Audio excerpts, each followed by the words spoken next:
Actually Diwali ധന്തൂറസിൻ്റെ ദിവസം ഒരു കൊളീഗിൻ്റെ വീട്ടിൽ പോയപ്പോൾ എടുത്തൊരു റെസിപ്പിയാണ്.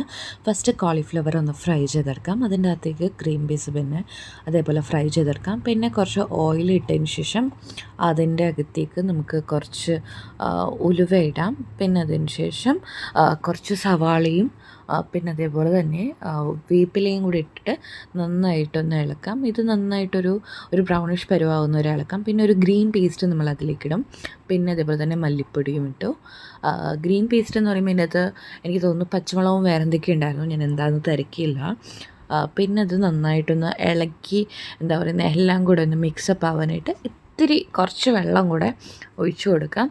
അത് ഒഴിച്ച് ഒരു പരുവമാകുമ്പോഴേക്കും നമ്മൾ നേരത്തെ ചെയ്ത് വെച്ച കോളിഫ്ലവറും പിന്നെ അതേപോലെ തന്നെ ബീൻസും ഗ്രീൻ പീസും പിന്നെ കിഴങ്ങും കൂടെ ഇടാം.